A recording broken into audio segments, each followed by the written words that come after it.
जिस तरीके से हमारे बच्चे ने, इंस्टीट्यूशन तो कहता है कि सुसाइड करी है, but that is not suicide, वो इंस्टीट्यूशनल मर्डर हुआ है। क्योंकि doctor Ambedkar very rightly said that we don't need to demand, we need to claim now. और जब तक इनके दिमाग में यह रहेगा कि दोहम दर्जे की नारी, तो हम इनको बता देना चाहते हैं कि हम तुम्हारी मनुस्मृति को तो बाबा साहब भीमराव अम्बेडकर ने ही चला दिया था।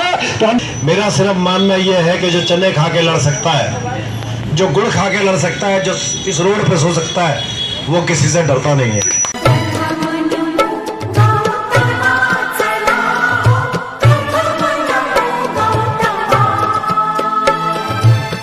बहुत बहुत शुक्रिया।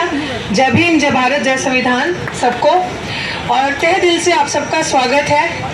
और मैं ज़्यादा वक्त नहीं लूँगी क्योंकि जिस तरीके से प्रक्रिया चल रही है, मन संचालन जो कर रहे हैं वो अपनी ड्यूटी करेंगे। लेकिन एक रिक्वेस्ट मैं आप सबसे करना चाहती हूँ, हमारे बीच में जो हमारे अधिवक्ता महमूद प्राचा जी, क्योंकि आईआईटी दिल्ली में भी आपने देखा होगा एक और इंस्टीट्यूशनल मर्डर हुआ, उसकी आज तारीख लगी है। जिस तरीके से हमारे बच्चे ने, इंस्टीट्यूशन तो कहता है कि सुसाइड करी है, but that is not suicide, वो इंस्टीट्यूशनल मर्डर हुआ है, उसकी तारीख लगी है, तो वो वहाँ पे हैं। तो प्रोग्राम तकरीबन आधा घंटा हो सकता है हम लेट चले, या आधे घंटे से भी बाकी साथियों का इंतजार करें, क्योंकि बहुत सारे साथी पंजाब, यहाँ अन्य जगह से आए हैं, जैसे बाबा जी वगैरह हमारे बीच में पंजाब से आए हैं। मैं नाम सबका नहीं जानती, लेकिन मेरी एक रिक्वेस्ट है आप सबसे कि जितनी भी ऑर्गेनाइजेशंस आई हैं उनका एक एक लीडर आप मंच पे इस एरिया में आ सकते हैं। एक एक लीडर, जैसे अगर कहीं से 10 लोग आए हैं, 20 लोग आए हैं, उनका एक लीडर आगे आ सकता है मंच पे। ये थोड़ा सा मेंटेन अगर हम करके चलें, आप ही के समाज के सब कुछ। और बहुत बहुत बहुत बहुत अगेन, ये बहुजन अधिकार मार्च है, हमारे अधिकार की मार्च है, और आप सबका अपने अधिकार को लेने के लिए बहुत बहुत स्वागत। क्योंकि doctor Ambedkar very rightly said that we don't need to demand, we need to claim now. So it's a time to claim our right. Thank you. जय भीम, जय ज्योति, जय कर्पूरी, जय माता सावित्रीबाई फुले। साथियों, लंबा समय से डॉक्टर रितु जी यहाँ धरने पे बैठी है, और तमाम तरीके की जो मनवादी विचारधारा के जो लोग हैं, दिल्ली यूनिवर्सिटी जैसे कैंपसों में घुसे और किसी तरीके से हम जद्दोजहद करके यूनिवर्सिटियों के अंदर वंचित, शोषित, पीड़ित समाज के बच्चे आए और यहाँ पे पढ़ाई करके प्रोफेसर तक की पहुंचे।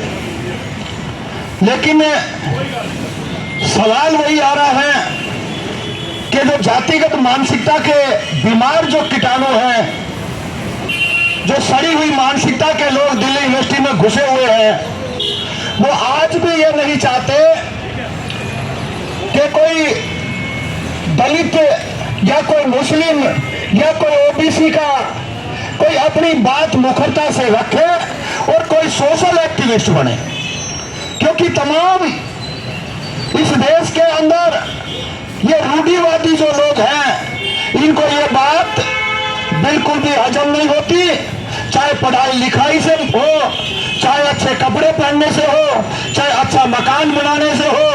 लेकिन इनको हमेशा एक ही चीज ध्यान में रहती है कि किसी भी तरीके से इनको इतना कमजोर करें, इतना कमजोर करें कि ये वो पुरानी जो यादें इनके जहन में घूमती रहे। लेकिन हम भी बहुत सोच समझ के इनकी बातों का जवाब देना हम जान चुके हैं। अगर ये पहले वाले हमारे को उसी विचारधारा से या उसी मानसिकता से सोचना और समझना, अगर ये हमारे को नीचा बैठना और कुछ ऐसा इनके दिमाग में है कि ये हमेशा आपकी जी हजूरी करेंगे, तो अब ये भूल जाए वो दिन। तो क्योंकि हमने तमाम इनकी जेलें भी देखी हैं और तमाम इनके जो विचार हैं वो भी हम आए दिन जिस तरीके से महिलाओं को ब्राह्मणवाद की ओर धकेला जाता है, ब्राह्मणवाद को इसीलिए फॉलो करवाया जाता है कि ये अपने हक अधिकार ना मांग लें। लेकिन हमने भी इस बात का ठान रखा है बेशक आरएसएस के लोग कैंपसों के अंदर शाखाएं लगाने लगे हो, बेशक वो सेक्टरों के अंदर पार्कों में शाखा लगाने लगे हो, लेकिन हम भी ये बात कहने से नहीं हटेंगे कि इस देश के अंदर संविधान चलेगा, इस देश के अंदर मनुस्मृति नहीं चलेगी। क्योंकि मनुस्मृति से इस देश के अंदर महिलाओं को दोहम दर्जे की नारी माना जाता है, और जब तक इनके दिमाग में यह रहेगा कि दोहम दर्जे की नारी, तो हम इनको बता देना चाहते हैं कि हम तुम्हारी मनुस्मृति को तो बाबा साहब भीमराव अंबेडकर ने ही चला दिया था, तो हम तो उनके वंशज मानेंगे नहीं। सविता राय इतनी झूठी प्रिंसिपल यहां, और जो उसको प्रमोशन हुआ है, मतलब एक झूठा आरोप एक सोशल एक्टिविस्ट के ऊपर लगाना, 35 एफिडेविट तैयार करवाना, और उसके बाद में वो जो एफिडेविट पर साइन करने वाले थे वो नहीं मिले, वो गायब हो गए। मतलब कमाल की बात है, इतना बेशरम प्रशासन दिल्ली पुलिस, उसको जरा सी शर्म नहीं आई कि फैक्ट फाइंडिंग की जाए और आरोपी जो है वो आरोपी को जेल में डालना चाहिए। लेकिन यह तो उल्टा है, क्योंकि सारे के सारे बीजेपी की सत्ता जब से आई है, जितने मनोवादी, चोटीधारी, जलेबीधारी, जितने निकम्मे, नालायक और जलील जो आदमी है, वो दिल्ली यूनिवर्सिटी में घुस गए और उनकी वो पैरवी कर रहे हैं, वो पैरवी कर रहे हैं उस ब्राह्मणवाद एक प्रिंसिपल की। हम चैलेंज दे के कहते हैं, हम पहले भी लड़े थे और आगे भी लड़ेंगे, और चैन से भी बैठेंगे। ऋतु का संघर्ष अकेली का नहीं है, बहुत लोग इसके पीछे हैं और लड़ाई जारी है। अभी तो दिल्ली यूनिवर्सिटी पर थी, शायद मैं बता देना चाहता हूं यही इसी मंच के माध्यम से, इस देश के अंदर जब बीजेपी सत्ता में आई तो महिलाओं ने एक संघर्ष किया था, शाहीन बाग का संघर्ष हुआ था, महिलाओं ने उसको आगे आगे पहल करी थी। और ये गलत फहमी में दिल्ली पुलिस ना रहे कि कहीं ना कहीं अगर ये शाहीन बाग की तरह हरियाणा में, पंजाब में, केरला में, आंध्र प्रदेश में और उड़ीसा में अगर ये आंदोलन जगह जगह होने लगा, तुम्हारी ईंट से ईंट बजा के छोड़ देंगे साथियों। गलत फहमी का शिकार है दिल्ली पुलिस, क्योंकि आरएसएस की खाकी चड्डी से इनका वास्ता पड़ता है। ये सारे के सारे मनोवादी विचारधारा के हैं। अगर मनोवादी विचारधारा के नहीं होते, न्यायप्रिय अगर लोग होते, इनको बेशर्मों को शर्म आती और कह के उसको प्रमोशन नहीं, उसको जेल होती। हमने अपने न्याय के लिए भी, अपने हक अधिकार के लिए भी धरने करने पड़ते हैं, प्रदर्शन करने पड़ते हैं, और हमारे ऊपर उल्टा मुकदमा जेलों में डालने का काम किया जाता है। मतलब जेलों में जिनको जाना चाहिए वो जेलों में उनको प्रमोशन, और हम अपने हक अधिकार की बात करते हैं तो झूठे मुकदमे डाल के जेल। मुख्यमंत्री का पुतला फूकने पर रात रोज लगा दिया जाता है, सत्ता ऐसी निकम्मी। तो हम बिल्कुल ऋतु जी के साथ हैं, और बहुत जल्दी हरियाणा के अंदर, हम फरीदाबाद के अंदर बहुत बड़े सतर पर एक प्रोग्राम करेंगे, और वहां का प्रशासन को और वहां की सरकार को ये बताएंगे कि दिल्ली के अंदर जो गुंडागर्दी, चाहे आप धंधे फैलाने का काम करते हो, मुस्लिम लोगों को डराने का काम करते हो, और चाहे दलित प्रोफेसरों के ऊपर जुल्म, और ओबीसी को गाय गोबर के नाम पे तलवार हाथ में देते हो और उनको हत्यारा बनाने का काम करते हो, जैसे कि बिट्टू बजरंगी इस देश के अंदर ओबीसी से आता है, अति पिछड़ा वर्ग का, और मोनू यादव जो ओबीसी से आता है, दोनों को हत्यारा बनाने का बीजेपी आरएसएस की सरकार ने किया है। ये तमाम लोगों को समझना पड़ेगा कि आने वाले टाइम के अंदर आरएसएस में जो भी ओबीसी का गया है या कोई शेड्यूल कास्ट का गया है तो वो बचेगा नहीं। अब मोनू मानेसर को देख ले, बिट्टू बजरंगी को देख ले, और दिल्ली के अंदर जब भी दंगे हुए थे उसमें देख ले आज भी कौन मारे जा रहे हैं। तो साथियों, हमेशा अपनी बात को मुखरता से कहें। एक एक साथी आके मंच पे बोले और ये निकम्मी बाहरी गोली सरकार को बताए कि तुम्हारी भाई और काका लिखने वाला काम अब नहीं चलेगा देश के अंदर। न्याय की बात करनी पड़ेगी। अगर आप न्याय की बात नहीं करोगे तो वो दिन दूर नहीं है, वो आईटीओ दिल्ली पुलिस ना भूले, वो आईटीओ का प्रदर्शन दिल्ली पुलिस ना भूले कि आप भी अपनी औलादों को लेकर के दिल्ली पुलिस कहीं प्रदर्शन करने के लिए मजबूर ना हो जाए। ये मैं कहना चाहता हूं। समय रखते हुए आप उन गुंडों को गिरफ्तार करके जेल में डालें। तो साथियों, तमाम साथियों को क्रांतिकारी जय भीम, जय ज्योति। मैं एक एक्चुअली मेरा रेजिडेंस यहीं पे था, दिल्ली की हूँ मैं, बट मुझे इतना मतलब मेरे साथ इतना गलत हुआ, इतना हैरेसमेंट हुआ कि मुझे मजबूरी में जाके कर्नाटका में जॉब करनी पड़ रही है अभी, ठीक है। और इसमें पूरा मतलब पूरा का पूरा सिस्टम इन्वॉल्व है। मैं एक आयुर्वेदिक डॉक्टर हूँ ना, एक आयुर्वेदिक फिजिशियन हूँ, और यहाँ पे मैंने मतलब मेरे साथ इतना गलत हुआ। और जो आपने सुना होगा रोहित वेमुला का केस ना, रोहित वेमुला के साथ जो हुआ वो मतलब मैं ऐसा फेस कर रही हूँ ना कि मेरे अंदर सुसाइडल टेंडेंसी आई। लेकिन कल मैं जब मैडम से मिली तो मुझे एक सपोर्ट मिला कि वो गलत है, ऐसा नहीं सोचना चाहिए और अपने हक के लिए लड़ना चाहिए। और मैं 3 साल से फाइट कर रही हूँ यहाँ पे ना, खुद अकेली फाइट कर रही हूँ।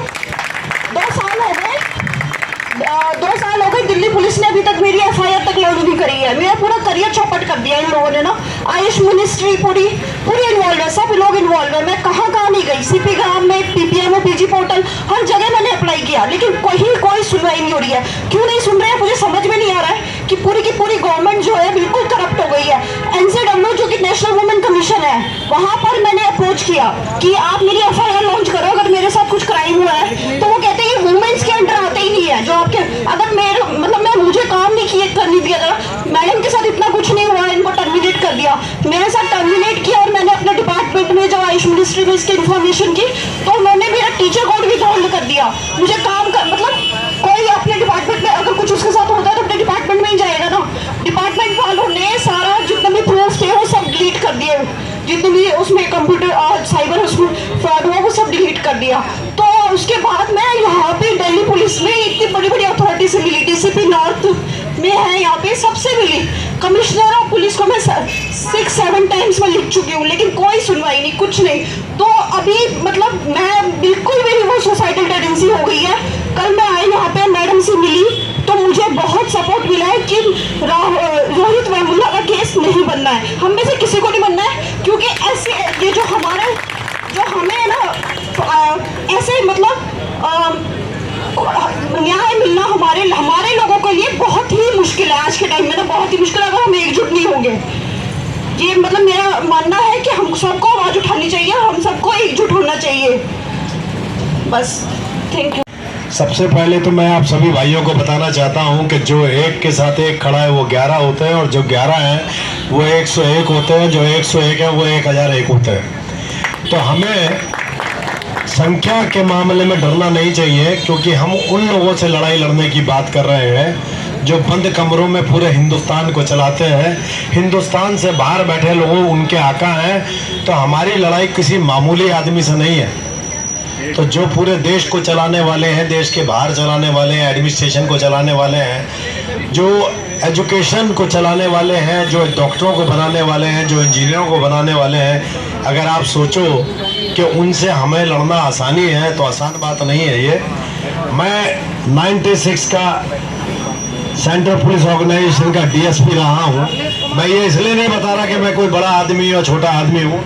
मैं भी आपके समाज से उठ के आया हूँ, आपके बीच का आदमी हूँ, और अकेला सुप्रीम कोर्ट में उन लोगों से लड़ता हूँ जिन लोगों को लोग देख के जिन्हें डर जाते हैं, जिनके कमरों में जाते में घबराते हैं। मेरा सिर्फ मानना यह है कि जो चने खा के लड़ सकता है, जो गुड़ खा के लड़ सकता है, जो इस रोड पे सो सकता है, वो किसी से डरता नहीं है। और हम लोग जिस भूमि से, जिस मट्टी से बने हैं, हम डरने वाले लोग नहीं हैं। 1 पुलिस हो, 2 पुलिस हो, 50 पुलिस हो, 500 पुलिस हो, जितने भी पुलिस अधिकारी हैं ये कागज के गुलाम हैं। और वो कागज कोर्ट से चलता है और मैं कोर्ट में जाता हूँ। कागज चलाने के लिए मुझे 10 रुपए की ज़रूरत पड़ती है, वो भी मेरा पूरा पूरा का पूरा मैंने बना रखा है, एक नोटिस भेजना, किसको बुलाना किसको नहीं बुलाना। तो ये जो रोड पे खड़े होकर अपने आप को घुर्राते हैं, ये उन कमरों में घुसते में घबराते हैं, ये भागते हैं वहाँ से। तो इनसे तो डर की कोई बात ही नहीं है यार, क्योंकि इनके बीवी बच्चे हैं, इन्हें अपनी नौकरी करनी है, अपने बच्चे पालने हैं। संघर्षशील हम लोग हैं जो यहाँ बैठे हैं, समाज को जगाने की बात करते हैं। ये एक ऋतु नहीं है। अभी हमारी बहन यहाँ बैठी, वो कह रही थी कि मैं सुसाइड कर लूँगी अगर। ये एक दूसरा केस नहीं है, ये हिंदुस्तान के अंदर हर एक दिन में ये सब बातें सामने आती हैं। आप 30,000 कोर्ट जाइए, आप हाई कोर्ट जाइए, आप सुप्रीम कोर्ट जाइए, आपको इतनी परेशानियां दिखेंगी कि आपकी परेशानी कुछ नज़र ही नहीं आएगी। मेरा सिर्फ ये मानना है कि एजुकेशन हमें उस मुकाम पे पहुंचाती है जहाँ ये सब गर्दन झुका के। मेरे काफ़ी सारे लोग दोस्त जज हैं जो हमारे समाज से हैं, तो लोग उनके कमरों में जाके ऐसे कहते हैं, माय लॉर्ड, घर से माला लेके चलते हैं, भगवान भगवान करते हुए चलते हैं, अल्लाह अल्लाह करते हुए चलते हैं। जैसे ही कोर्ट में घुसते हैं वो जज साहब कहते हैं। तो ये एजुकेशन की ताकत है, ये बाबा साहब भीमराव अम्बेडकर की ताकत है। हम यहाँ बैठे हैं, ये हमारी ताकत है। डरने का कुछ नहीं है, इनके पास कुछ नहीं है डरने का। अगर ये मुकदमे भी बनाएंगे तो मुकदमे में तुम्हें जीत के लाऊंगा यार, वो डरने की बात ही नहीं है। आप तो सिर्फ संघर्ष करो, अपनी बात को कहो, अपनी बात को आगे रखो। आज नहीं तो कल जीत आपकी होगी। अभी किसी सज्जन ने बताया कि यूनिवर्सिटी ने ऑफर किया है नीतू सिंह को नौकरी के लिए और किस चीज़ के लिए। संघर्षशील आदमी अगर संघर्ष करेगा तो ये कमज़ोर लोग जो एयर कंडीशनों में बैठते हैं, मक्खन बटर टोस्ट खा के पैदा होते हैं, बड़ी बड़ी गाड़ियों में घूमते हैं, रोड पे चलने वाले से घबराते हैं। आपने देखा होगा आज ई रिक्शा के खिलाफ दिल्ली में इतनी कंप्लेंटें लग रही हैं क्योंकि ई रिक्शा वाले छोटे समाज से आते हैं, लेकिन जिद्दार आदमी हैं, लड़ना जानते हैं, अपना हक लेना जानते हैं। तो मेरा सिर्फ सभी भाइयों से निवेदन है कि डरने की बात नहीं है। हम 2 हैं या 10 हैं या 2000 हैं। गुरु गोविंद सिंह ने कहा था कि 1.25 लाख से एक लड़ाऊं, तो ये वो लड़ने वाले लोग हैं। आपको बताता हूँ, ऋतु सिंह का तो मुकदमा बड़ा छोटा सा मुकदमा है, बहुत मामूली सा मुकदमा है जो कोर्ट में चल रहा है, विचाराधीन है, FIR भी है। आज नहीं तो कल डिसीजन होगा। मैं राष्ट्र नायक, बाबा जी जरा गौर कीजिएगा, मैं राष्ट्र नायक सनातन धर्म को बचाने वाले गुरु गोविंद सिंह साहब और माता जी के जोड़े साहब का व्याख्यान करता हूँ आपको। राष्ट्र नायक गुरु गोविंद सिंह साहब और जो माता जी के जोड़े साहब पूरी परिवार को 1717 में दिए गए कि इन जोड़े साहब को 30 करोड़ रुपए देने की बात हुई कि इन जोड़े साहब बनेगी और उनकी सेवा की जाएगी। आज वो जोड़े साहब अंधकार में पड़े हैं। सनातन धर्म को बचाने वाले गुरु गोविंद सिंह साहब के जोड़े साहब सनातन धर्म में पड़े हैं। नरेंद्र मोदी से लेके हिंदुस्तान के हर आदमी से मैंने बात की, वार्तालाप की, कागज एक एक भेजा, लेकिन आज भी वो अंधकार में पड़े हैं। तो क्या हम ये लड़ाई नहीं लड़ेंगे? और मेरी बहन इधर पहुंची है, सभी को मेरा सत श्री अकाल, जय भीम, जय पार। जो आज इधर हम इकट्ठे हुए हैं, बहन डॉक्टर ऋतु के सपोर्ट में जो अधिकार मार्च निकलना है, उसके लिए बहुत बढ़िया लग रहा है इधर जो इकट्ठे हुए हैं। ये जो बीजेपी की सरकार है, एक तरफ में बोल रही है बेटी बचाओ बेटी पढ़ाओ, एक साथ, और दूसरी साइड में एक प्रिंसिपल है जो उसी बेटी को कॉलेज से बाहर निकाल रहा है। ये कहाँ का इनका अधिकार है? कहाँ जो इनमें के अंदर है जो बेटी बचाओ बेटी पढ़ाओ का है? ये षड्यंत्र कर रहे हैं, ये हमारे साथ बहुत ज़्यादा अन्याय कर रहे हैं। हमारे 140 MP हैं बीजेपी के अंदर, वो सब गंद पड़े हैं, उनके अंदर कोई दया नहीं।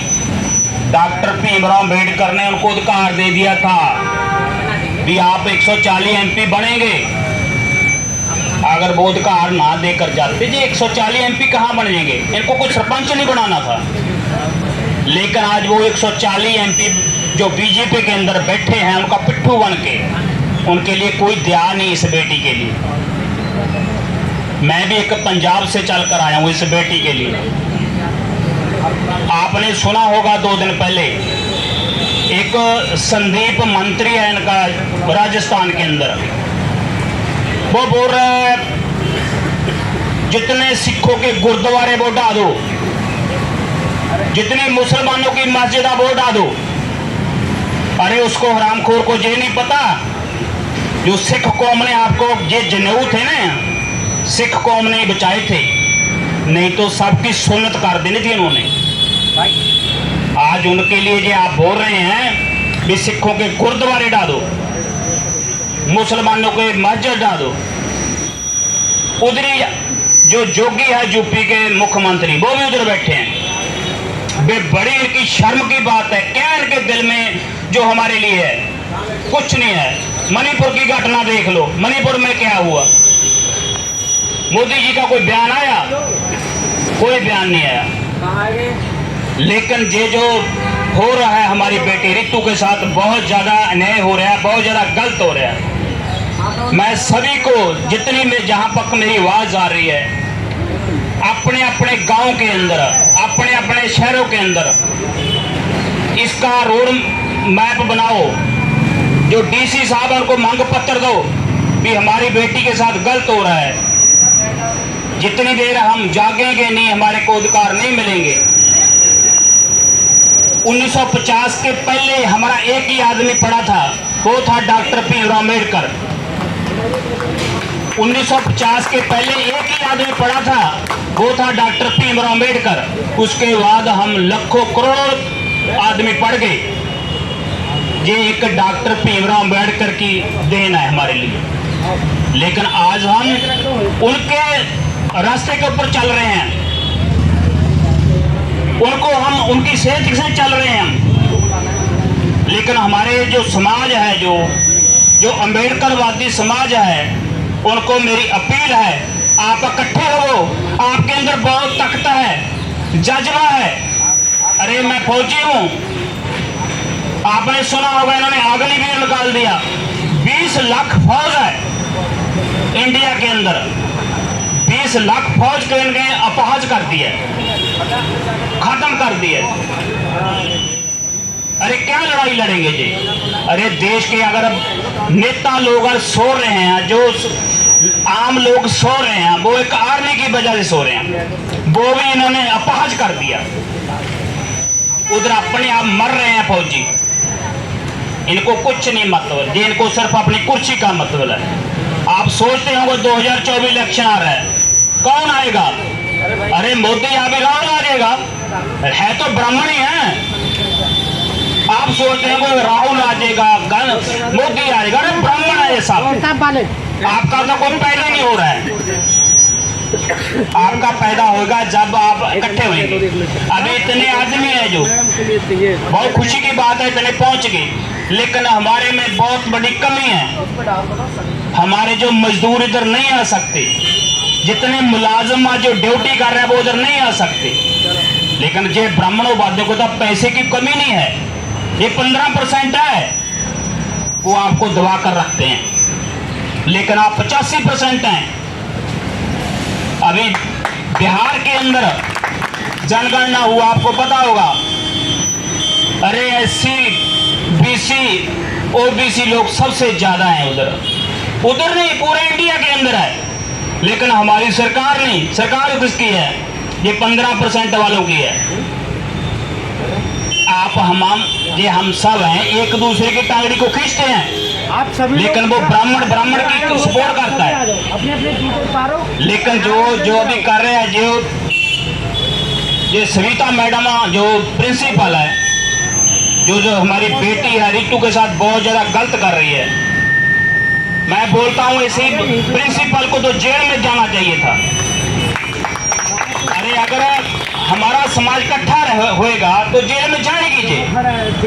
मेरे दिल में आग थी, मैं रात को 2 बजे उठ के चला इस बेटी के लिए कि नहीं, ये बेटी ने हमारे साथ कई संघर्ष किए हैं। पंजाब के अंदर हमारे आपके भी हैं, जाली सर्टिफिकेट सुना होगा आपने, पंजाब के अंदर उसका बहुत ज्यादा शोर चल रहा है। अरे पूरे इंडिया के अंदर जो हमारे को डॉक्टर भीमराव अम्बेडकर देकर गया था रिजर्वेशन, उसके अंदर भी जो जर्नल लोग ने, ब्राह्मण लोग ने, वो भी हमारी कास्ट का गलत फायदा ले रहे हैं, सर्टिफिकेट गलत बना रहे हैं। वो हमारी नौकरी कहाँ ले रहे हैं? वो ले रहे हैं लोग। लेकिन मैं इतना कुछ बोलता हुआ मैं फिर बोलता हूँ, जो डॉक्टर भीमराव अम्बेडकर का मिशन है इसको और तेज करो, और अपनी जो बेटी है रितु को इसको इंसान मिले। मेरे साथ एक उच्ची देने बोलना, निकलो बाहर मकानों से, जंग लड़ो बेईमान, निकलो